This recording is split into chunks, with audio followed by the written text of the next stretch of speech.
Nous croyons tous ce que les livres scolaires nous ont appris sur l'univers.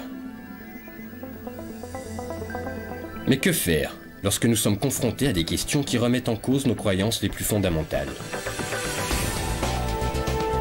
Des phénomènes inexpliqués. Une énigme qui défie la raison. Un mystère inattendu. Une seule rencontre avec ces phénomènes inexpliqués et c'est votre vie entière qui bascule. Un face-à-face avec les plus grandes énigmes de tous les temps. Un mystère impénétrable fait irruption dans votre vie et plus rien n'est comme avant. Secret et mystère du monde. L'un des grands mystères issus des dernières recherches sur les ovnis nous est apparu non pas dans le ciel ni dans l'espace intersidéral, mais gentiment tapi dans le désert du Nevada. Qu'y a-t-il au-delà de cette frontière que le gouvernement des États-Unis tient à tout prix à garder secrète? Y a-t-il vraiment une base secrète cachée dans l'isolement du désert du Nevada où le gouvernement des États-Unis effectuerait des vols d'essai sur des ovnis capturés? Les photos satellites russes révèlent-elles la vérité alors que notre propre gouvernement nous empêche de la découvrir? Le récit incroyable de cet homme pourrait-il être vrai? A-t-il réellement travaillé sur des vaisseaux extraterrestres pour apprendre à les piloter? Le gouvernement des États-Unis collabore-t-il avec des extraterrestres dans un complexe top secret portant le nom de code Zone 51?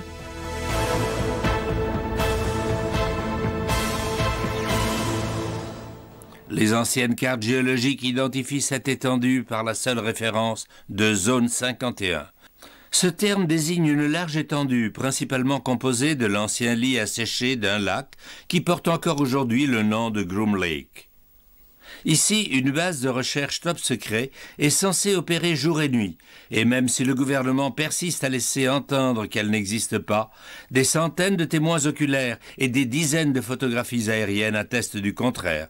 Et si les rumeurs sont véridiques, cette installation abriterait l'un des secrets les plus extraordinaires et les mieux gardés de cette génération, voire de tous les temps. Le fait que ce complexe abrite des secrets d'État ne fait pas le moindre doute. Il suffit de consulter les cartes officielles émises par le gouvernement pour s'apercevoir que l'installation en question n'y existe même pas. Mais pourquoi donc cette base constitue-t-elle un tel secret? Serait-elle liée aux observations continues de vols d'ovnis dans la région? Quand l'affaire Lazare a fait la une, les passionnés d'ovnis ont déferlé sur le site. Ils sont arrivés dans leur 4x4 pour surveiller la base secrète. Dans une interview télévisée, Robert Lazar a soutenu avoir été employé de 1988 à 1989 dans une base encore plus secrète que celle de Groom Lake. J'allais au boulot en avion privé de l'aéroport McCarran de Las Vegas, directement à la zone 51. De là, un bus me conduisait vers une installation encore mieux gardée, située à une vingtaine de kilomètres au sud, la zone S4. S4 se situait au pied de la montagne de Papoose, aux abords de l'ancien lac de Papoose. La base est construite à même la montagne et les 9 portes de hangar s'inclinent à environ 60 degrés. Ces portes sont recouvertes d'une texture s'apparentant au sable pour mieux se fondre dans le paysage. D'après Bob Lazar, c'était dans cette base qu'il travaillait en tant que pilote d'essai sur des vaisseaux en forme de soucoupe, basés sur une technologie transmise à l'humanité par des êtres venus d'ailleurs. Autrement dit, je n'ai pas seulement lu les rapports et appris les théories de ces technologies, mais j'ai aussi assisté à leur démonstration et vérifié leur authenticité. Lazar a confié aux journalistes qu'il y avait plusieurs de ces soucoupes volantes en parfait état de marche à la base S4, mais que lui n'avait travaillé que sur l'une d'elles. En raison de ces lignes très épurées, je l'ai surnommé le modèle Sport. Il fait environ 5 mètres de haut et 12 mètres de diamètre. Dans la partie centrale de cette soucoupe sont situés le poste de commande et les sièges, tous deux trop petits et trop près du sol pour être destinés à des humains adultes. Selon Bob Lazar, le vaisseau serait équipé d'un réacteur anti-gravité ou d'un réacteur de gravité qui produit une vague de gravité. À l'intérieur de ce vaisseau, il n'y a pas de ceinture de sécurité, car une fois en marche, on a l'impression qu'il est toujours droit et en état de gravité normale.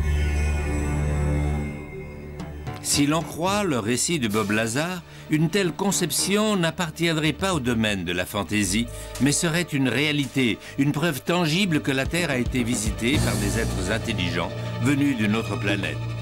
Est-ce que le gouvernement des États-Unis a pu avoir accès à une telle technologie et la garder secrète au détriment de l'opinion publique et des médias pendant plus de 50 ans? Et s'il n'y a plus de secret, pourquoi le gouvernement prend-il des mesures aussi extraordinaires pour s'efforcer de maintenir cette base cachée? D'après les recherches menées par le Salt Lake Tribune en 1993, le secrétaire d'État à la défense aérienne, Sheila Widnall, aurait sollicité le contrôle de plus de 2000 hectares de terre du domaine public dans le désert du Nevada, dans le complexe du massif montagneux de Nellis. Le reporter Glenn Campbell a tenté plusieurs années de briser le mur du secret qui entoure la zone 51 et la base mystérieuse de Groom Lake. La zone 51 est juste une petite partie de l'une des zones secrètes les plus connues de la base aérienne de Nellis. Au-delà, il reste de vastes étendues désertiques. Jusqu'au début des années 80, il était encore possible de se rendre à Groom Lake en voiture pour observer la base de loin. C'était une base secrète, mais c'était un secret connu de tous. Au milieu des années 80, l'armée a réquisitionné un massif montagneux tout entier, le massif de Groom. À partir de ce moment-là, la base a cessé d'exister. Il n'en restait plus la moindre trace sur les cartes officielles du gouvernement. Et depuis ce jour, il refuse de faire la moindre allusion à cette base. Qu'y a-t-il dans cette base qui justifierait l'application de mesures aussi strictes? N'y a-t-il personne en dehors de la base qui soit au courant de ce qui s'y passe? Il faut se rappeler que pendant de nombreuses années, les avions espions U-2 décollaient de la zone 51. Et c'était aussi le cas des Blackbird, du SR-71 et des chasseurs Stealth. Ces missions avaient lieu depuis des années avant que les médias en parlent. Mais le gouvernement serait-il prêt à déployer des moyens de défense meurtriers juste pour empêcher les gens d'observer des avions? Il y a 25 ans que j'étudie la zone 51. Des collègues aux quatre coins du monde m'envoient de l'information via notre site web, notre email ou autre. Nous disposons d'une mine de renseignements très intéressants, montrant non seulement qu'ils ont capturé et testé des ovnis, mais aussi qu'ils possèdent du matériel dont ils n'ont même pas encore découvert les fonctions. Il semble assez évident que ce site a été choisi en raison de son isolement. Et le fait qu'il fasse partie du champ de tir de missiles de la base de Nellis ne rend en rien le lieu plus hospitalier. Mais apparemment, ni l'isolement ni la peur des bombes ne suffisent à écarter les gens. Mais quelle autre mesure le gouvernement a-t-il donc pris pour protéger cette base fantôme des intrus? Qui menace la sécurité? Le citoyen moyen ou les fans d'OVNI? Ou craignent-ils l'intrusion d'espions? Et qui, au juste, aurait intérêt à protéger le secret le plus médiatisé au monde? Seriez-vous surpris d'apprendre que ce n'est pas du tout le gouvernement? Cela fait des années que des citoyens comme vous et moi se sont éloignés des sentiers battus, seuls ou en groupes entiers, en bus ou en camion pour voir la zone 51 de plus près, et ils ne voient en fait qu'un paysage ressemblant à une contrée du tiers-monde. Un véhicule d'intervention rapide ou un hélicoptère apparaît soudain au sommet d'une colline. Le message est on ne peut plus clair. Vous n'êtes pas les bienvenus ici. Allez, allons plus vite. Déguerpissez. Allez, circulez. Regagnez votre voiture et demi-tour. Allez. Mais vu l'étendue de ce complexe, il est humainement impossible de contrôler toutes les voies d'accès. Comment peuvent-ils être sûrs que personne ne leur file entre les doigts?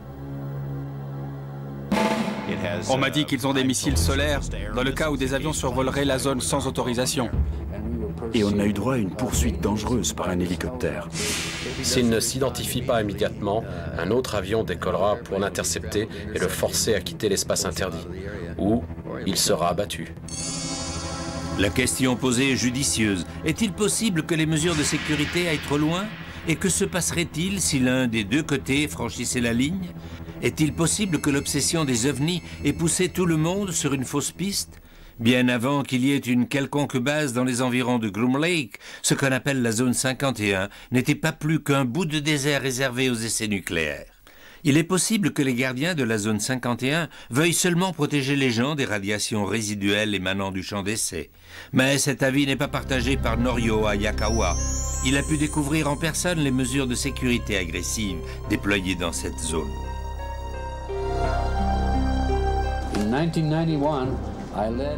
En 1991, j'étais à la tête d'une équipe de chercheurs du sud de la Californie. Et avec plusieurs journalistes, on s'est rendu dans la zone. Alors qu'on venait d'apercevoir ce qui ressemblait à une sorte d'essai de vol ou de manœuvre de ces engins en plein air, nous avons été pris en chasse par un hélicoptère militaire noir. Je me trouvais en tête d'une caravane de 7 voitures sur ce chemin de terre qui conduit à l'extérieur du périmètre de la zone 51. Et soudain, un hélicoptère militaire noir sans aucune insigne est sorti de nulle part et a plongé droit sur nos voitures. Il a dû passer à pas plus de 3 ou 4 mètres au-dessus de nos véhicules.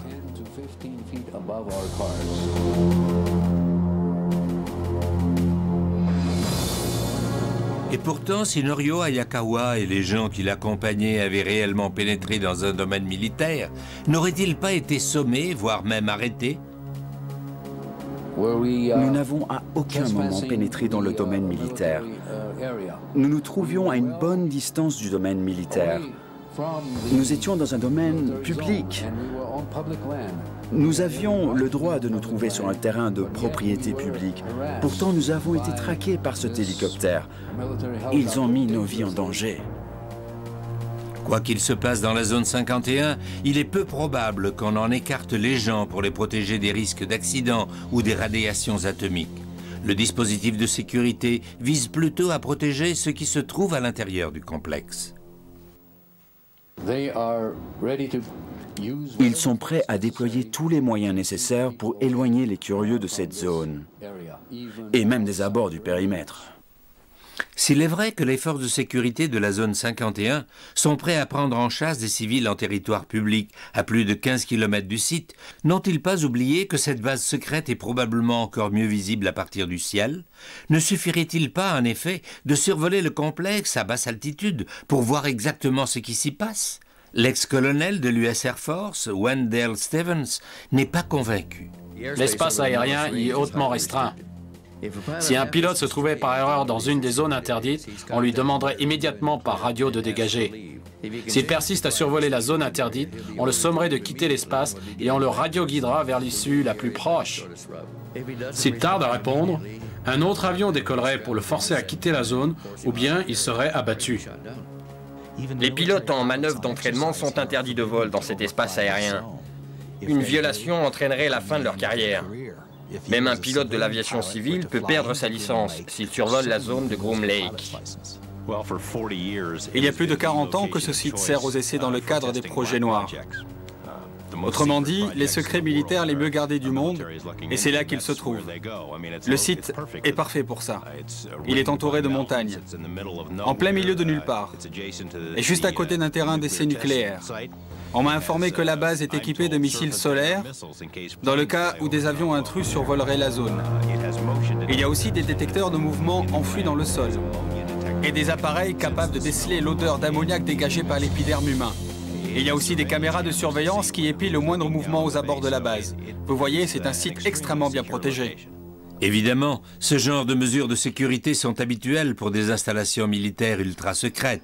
Peut-être teste-t-il la prochaine génération d'armements de pointe, des rayons à particules de haute puissance, ou peut-être des armes spatiales, ou faut-il chercher ailleurs? A-t-on la moindre preuve qui confirmerait le témoignage de Bob Lazar? La source d'énergie qui permet aux vaisseaux extraterrestres de se déplacer dans le cosmos serait-elle entre les mains du gouvernement? Nous sommes très nombreux à avoir consacré énormément de temps et d'énergie à la recherche sur la zone 51. Mais je ne doute pas un instant qu'ils soient en train de développer un nouveau type de technologie. Nous avons pu apercevoir des engins survoler la zone 51 au-dessus du massif de Groom. Et ces engins ressemblaient étrangement à ce qu'on appelle communément des soucoupes volantes. Un nombre sans cesse croissant de scientifiques spécialisés dans le domaine des ovnis affirment que les projets secrets menés par le gouvernement à Groom Lake sont d'une manière ou d'une autre liés à une technologie venue d'une autre planète. Que ces affirmations soient vraies ou fausses, une chose reste sûre. Les témoins ont vu des engins volants survoler Groom Lake, engins dont l'aspect ne semble pas avoir été conçu par des humains. S'agissait-il en fait d'ovnis survolant la zone 51?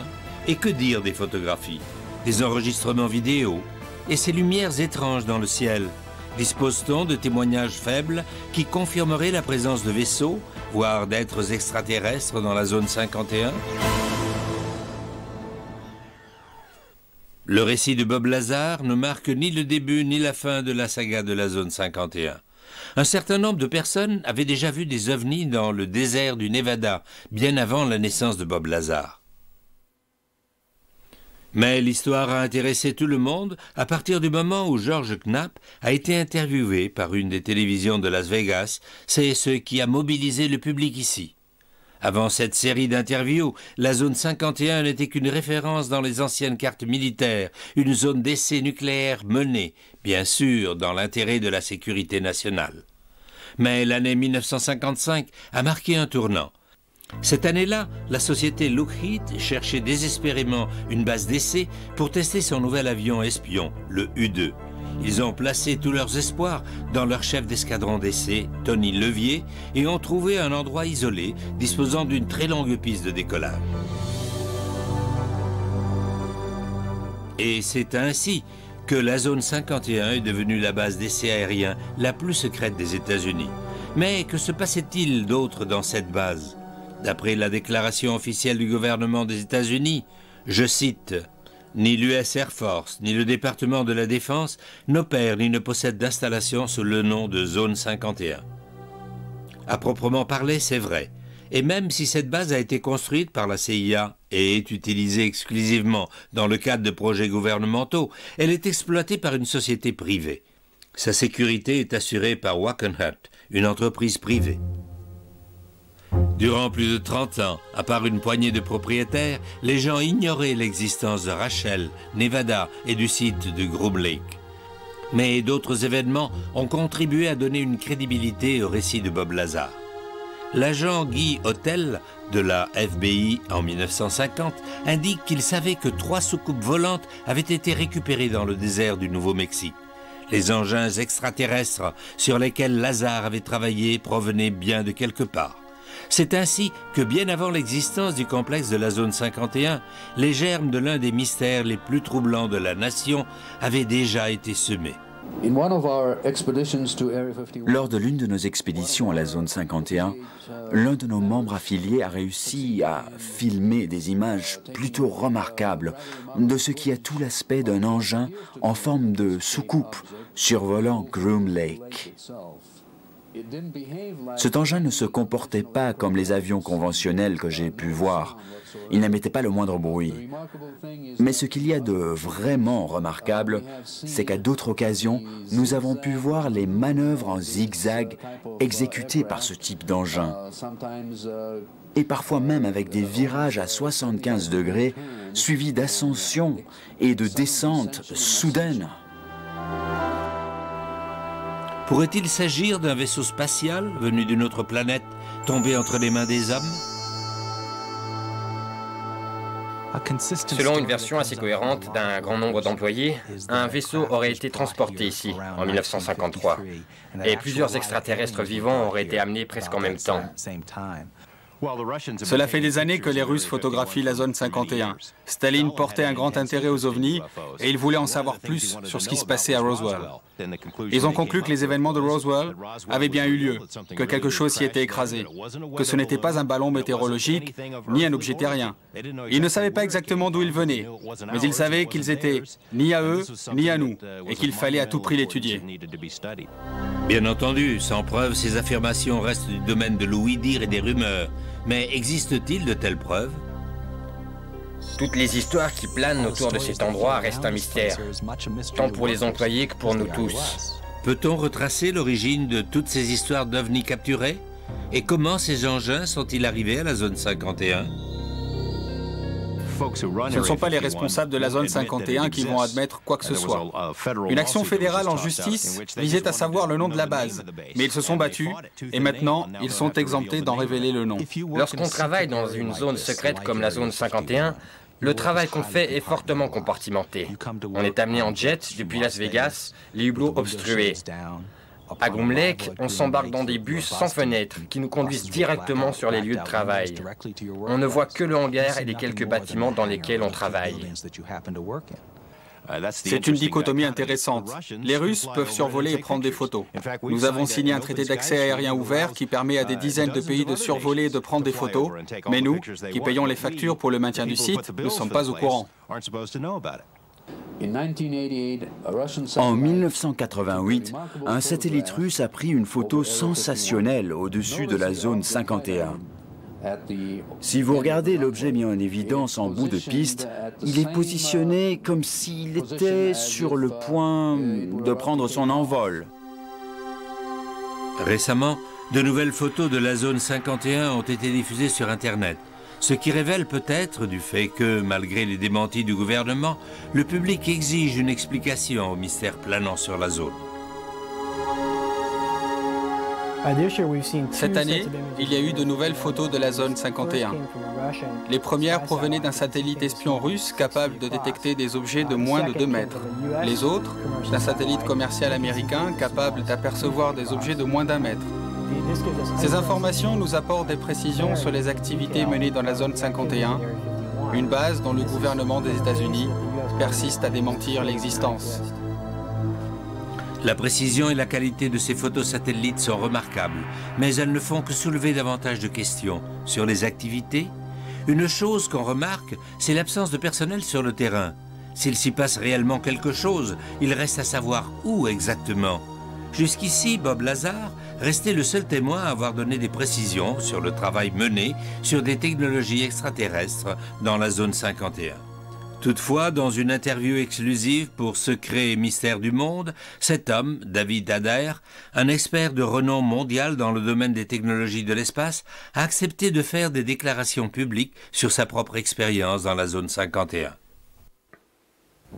J'ai construit une première fusée à 17 ans, après de nombreuses tentatives pour y parvenir. Elle faisait environ 3 mètres de haut et elle pesait environ 1 tonne.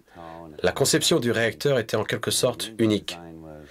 Il s'agissait d'un réacteur EMFC, soit un réacteur basé sur le principe du confinement de la fusion électromagnétique. On a eu le soutien de tout le monde. Avec l'aide du Congrès et celle de l'armée, une fois l'engin prêt, on l'a transporté à la base aérienne de Wright-Patterson et puis jusqu'à White Sands, au Nouveau-Mexique. Le 20 juin 1971, on a procédé au lancement. La fusée était extrêmement rapide. Elle a décollé de l'endroit prévu et Arthur Rudolph m'a transmis les coordonnées par radio pour la faire atterrir à Groom Lake, au Nevada. La fusée a atterri grâce au parachute qui était attaché et nous avons pris l'avion de White Sands à Groom Lake. À notre arrivée, on a pu constater 2 pistes d'envol de plus de 3000 mètres chacune, ce qui est une base aérienne importante. Une fois au sol, quand nous sommes arrivés au hangar central, nous nous sommes arrêtés et tout à coup, le sol tout entier s'est affaissé sous nos pieds. En fait, nous étions sur un ascenseur géant. On est descendu à environ 60 mètres sous terre et lorsque nous sommes enfin sortis, on a vu qu'on se trouvait dans une installation gigantesque, surmontée d'une sorte de toit en cascade comme un arc-en-ciel. Et puis les murs ont glissé et on a alors aperçu d'énormes espaces de travail et des bureaux. On est passé à côté d'une rangée d'ateliers et dans un couloir d'accès de marchandises, là, on s'est arrêté devant un hangar sur notre gauche. Et ils sont descendus. Puis cet homme a ouvert des portes coulissantes. Nous sommes entrés dans cette pièce avec des lumières partout et c'était frappant car il n'y avait aucune ombre. Un peu comme dans un atelier de peinture. Et il y avait quelque chose sur une énorme table qui était recouvert. Ils ont appuyé sur un bouton et des câbles ont soulevé l'énorme couverture. Quelle surprise, c'était un réacteur EMFC, mais celui-ci avait la taille d'un autobus. Mon réacteur et celui-ci fonctionnaient selon les mêmes principes, mais le mien, c'était l'équivalent d'une 2 chevaux, alors que celui-ci, c'était une Ferrari. C'était incroyablement sophistiqué. Il était clair que ce réacteur n'aurait pas pu être fabriqué à notre niveau d'avancement technologique.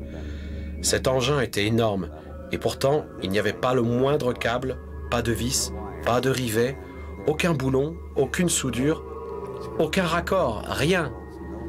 Comme si l'engin entier était fait d'une seule pièce. Quand on touchait le réacteur, c'était encore plus étonnant. Où que vous le touchiez, votre peau créait des radiations en forme de tourbillons, fort jolis, qui partaient de l'endroit du contact et traversaient la coque de métal. L'onde se propageait sur 2 mètres de rayon dans toutes les directions. C'était vraiment intéressant, c'était sensible au toucher. C'était trop pour moi. Ce réacteur ne pouvait pas leur appartenir. C'était impossible, en raison de sa conception. Nous n'avions pas la technologie requise, ni à cette époque, ni même aujourd'hui. Alors je me suis énervé, et eux aussi. Ils m'ont ordonné de redescendre. Je commence à descendre, mais cette fois, lorsque je touche la paroi du réacteur, les tourbillons bleus et blancs deviennent rouges flamboyants. Ils sont orange et rouge traversant la coque. J'étais si surpris de voir que je m'arrête. Et à mesure que je retrouve mon calme, les couleurs retournent au bleu et au blanc. Et c'est là que j'ai réalisé que ce réacteur était vivant. Il ne réagit pas aux radiations thermiques, mais plutôt aux ondes. Il s'agit en fait d'un réacteur symbiotique. Autrement dit, il est capable de communiquer avec les occupants de l'aéronef. Ils avaient des engins volants ressemblant à des soucoupes qui se sont écrasés au sol. Ils ne comprenaient pas ce qui les faisait fonctionner. Ils se servent en fait d'êtres humains par la voie de la télépathie. Un peu comme dans le cas du projet de Remote Viewing. Ils peuvent, en connexion avec la zone 51, déterminer comment ces appareils étaient commandés par la pensée. Si vous doutez, je vais vous parler de développement récent. À l'université de Princeton, au laboratoire de recherche Pear Labs, le professeur Robert Jahn travaille en ce moment même sur le nouvel avion de combat X-29 et plus particulièrement sur un module de transmission par lequel le pilote, dans son casque, est connecté au cerveau-commande de l'avion au moyen d'électrodes reliées à son crâne, et ce sont ces pensées qui font réagir l'avion. Une véritable relation symbiotique entre le pilote et l'avion. C'est quand je suis redescendu du réacteur et que je l'ai regardé que je me suis vraiment rendu compte qu'il était d'origine extraterrestre. Cette conception n'avait rien à voir avec notre technologie. J'ai compris que cet engin était en fait la preuve que tout le monde cherche, et ça m'enrageait qu'ils cachent cette information du public, car ils n'ont aucun droit de faire ça. Cet épisode s'est terminé lorsque David fut écroué jusqu'à l'arrivée du général Curtis LeMay, à l'époque commandant de la division stratégique de l'armée de l'air, qui l'a escorté jusque chez lui. Oui, LeMay est revenu me chercher. Il m'a fait comprendre qu'il n'en avait pas terminé avec moi. Il m'a assuré qu'il me couvrirait, mais qu'il reviendrait dans ma vie tôt ou tard. Et le général avait raison. À peine s'était-il diplômé, David Thader reçut sa convocation au service militaire pour 8 années au service de la marine de guerre des États-Unis. Mais le jeune spécialiste en fusée reste parmi les seuls à avoir vu et touché ce qu'il considère encore comme étant un réacteur symbiotique, voire même biologique, d'origine extraterrestre. Et si les mystérieux engins volants vus dans le ciel de la zone 51 n'avaient pas été récupérés à la suite d'accidents d'OVNI, notre gouvernement aurait-il pu collaborer en secret avec une autre civilisation? Existe-t-il des relations d'amitié entre nous et des êtres venus d'un autre système? Juste au cas où vous auriez encore des doutes, si la base secrète, la plus connue des États-Unis, reste au-dessus de la loi et bien impliquée dans des projets secrets, une résolution présidentielle datée du 25 septembre 1998 devrait suffire à rassurer tout le monde. Dans ce document, le président Clinton exemptait les forces de l'armée de l'air, opérant à proximité, de toutes les législations portant sur les déchets dangereux ou solides, tant à l'échelon fédéral, de l'État qu'interétatique, et qui supposerait la divulgation de renseignements classés secrets et dont la divulgation serait préjudiciable à la sécurité nationale. Mais de qui doit-on protéger la nation? Personne ne met en cause les déclarations de Robert Lazar sur son travail sur un modèle grandeur nature de ce vaisseau extraterrestre. Il s'agit de l'information la plus importante des 100 dernières années. Et d'après David Thader, un réacteur encore plus grand et avec des proportions et une puissance énorme serait également entre les mains du gouvernement des États-Unis depuis plus de 30 ans. Mais que peut-on déduire de la description d'une technologie d'origine extraterrestre? Comment est-elle arrivée aux mains des hommes? D'après Robert Lazar, il aurait eu accès à des renseignements qui pourraient constituer une preuve irréfutable de l'existence de vie intelligente sur d'autres planètes. Dans l'interview filmée de Lazar, il affirme qu'on lui a montré des documents officiels lorsqu'il se trouvait dans la base top secret S4, disant noir sur blanc que les êtres qui nous ont transmis les secrets sur la soucoupe volante provenaient du système stellaire Zeta Reticuli, situé à quelques 35 années-lumière de la Terre. Ces êtres feraient entre 1 mètre et 1,50 m et pèseraient entre 12 et 25 kg. Une peau grisâtre et un grand crâne avec des yeux panoramiques en forme d'amande. Ils seraient en mission sur la Terre depuis longtemps et ont présenté des photographies qui dateraient d'il y a plus de 10 000 ans. Des échanges de matériel et d'informations ont eu lieu dans le Nevada jusqu'en 1979, lorsqu'un conflit mit fin au programme de façon soudaine. Rares sont ceux qui ont fait le lien à l'époque, mais l'identification faite par Lazar du système Zeta Reticuli vient appuyer un récit fascinant, raconté il y a 20 ans par Betty Hill, l'une des premières à avoir été enlevée par un ovni. Lorsque Betty était à bord du vaisseau, elle a eu la présence d'esprit de jeter un bon coup d'œil et de poser des questions. Et elle a vu afficher ce qui ressemblait à une carte de la galaxie. Elle a demandé au présumé leader du groupe ce que cela représentait. Et il a répondu, « Bien, voyez, ceci représente notre secteur de l'univers. » Et ça, Betty s'en souvient clairement. Il semblerait que cela soit gravé dans son subconscient, ce qui lui a par la suite permis de retracer un schéma de ce qu'elle avait vu sur la carte dans le vaisseau. Personne ne savait ce que cela représentait, excepté une jeune astronome très brillante, Marjorie Fish. Elle l'a regardé et elle a dit « Je pense que je peux déchiffrer quelque chose. » Et, au bout de 6 années de recherche, Marjorie a reconstitué ce qu'elle pensait être la carte dont Betty avait le souvenir. Se trouvaient ici plusieurs systèmes stellaires qui n'ont été découverts que vers la fin des années 60. Les découvertes ultérieures ont alors rendu la carte interprétée par Fish valable. Le système stellaire, d'où le commandant du vaisseau a dit à Betty qu'il provenait, est appelé Zeta Reticuli. Betty Hill aurait-elle pu inventer tout ça? Et Bob Lazar aurait-il tiré ce nom d'un chapeau de magicien? Ou sommes-nous enfin en présence de preuves irréfutables de la venue d'extraterrestres sur Terre, voire d'enlèvements liés à la zone 51?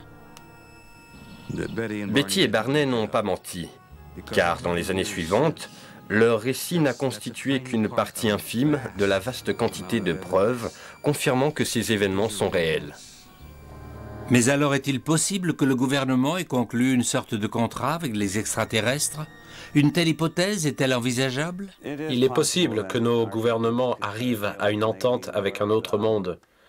En contrepartie de la technologie de pointe que nous avons acquise en si peu de temps, nous leur avons peut-être donné autre chose, comme la possibilité d'aller et venir et de se servir de notre Terre comme relais vers d'autres planètes. Ils sont peut-être en quête de ressources, d'eau ou de minéraux de notre planète, ou peut-être même qu'ils veulent se servir de nous comme ressources.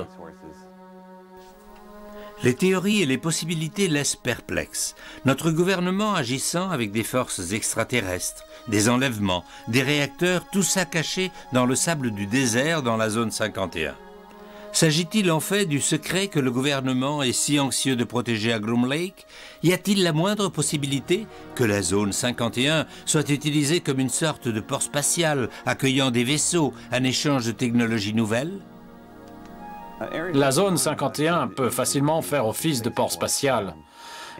Toute installation protégée de cette façon est entourée d'un périmètre de sécurité pour éloigner le public. Et dans un endroit aussi isolé que le désert, on pourrait y aller et venir sans difficulté, particulièrement si on a un vaisseau invisible sur les radars. Et peut-être même qu'il serait invisible à l'œil nu. Lazar affirme qu'il a vu comment opérer le système d'alimentation du vaisseau et qui utilise une quantité énorme d'énergie uniquement obtenue à base d'antimatière. Et selon Lazar, une seule arme basée sur l'équilibre matière-antimatière pourrait facilement détruire toutes les civilisations terriennes. Il affirme que le fait d'utiliser cette source d'alimentation rend ce vaisseau indétectable. Cette soucoupe ne peut être aperçue de nulle part. Elle est d'ailleurs parfaitement invisible. Tout ce que vous verriez, c'est le ciel qui l'entoure. Ces affirmations sont fantastiques et Bob Lazar a été accusé d'en avoir inventé une partie.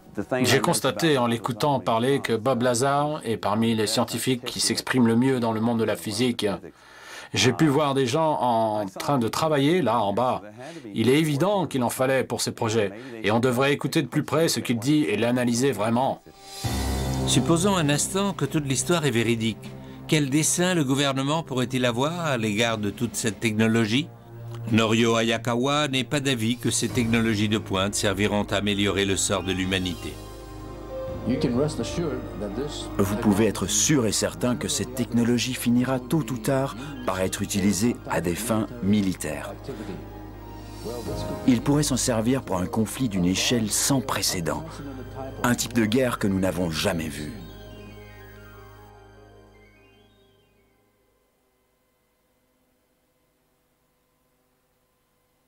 Norio Hayakawa n'est pas convaincu que ces découvertes technologiques serviront au bien de l'humanité.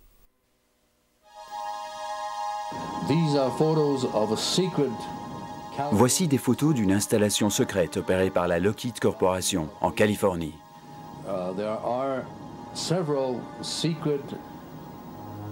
Il y a plusieurs bases aériennes secrètes dans le sud de la Californie où ils sont en train de tester des composantes pour essayer de reproduire certains de ces objets.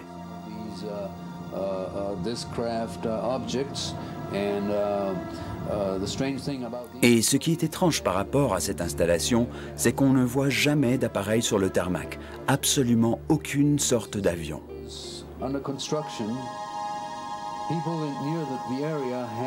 Lorsque le site était en construction, les gens de la région ont pu voir des files interminables de camions à ciment, pratiquement 24 heures sur 24, sans interruption, parfois durant plusieurs semaines, sans arrêt, ce qui indique que la construction d'un complexe souterrain de grande envergure était en cours.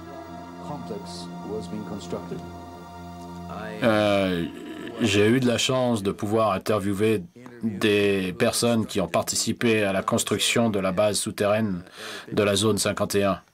Il y a toutes sortes de laboratoires de recherche là-dessous et la surface a été traitée pour ressembler au désert. D'après Hayakawa, la sécurité autour de cette base est tout aussi stricte que celle autour de la zone 51 et que la véritable dimension de ces deux sites dépasse l'entendement. Même si un projet de ces proportions était vraiment en cours dans le sous-sol de la Californie et du Nevada, doit-on en déduire que la nouvelle technologie est développée à des fins hostiles?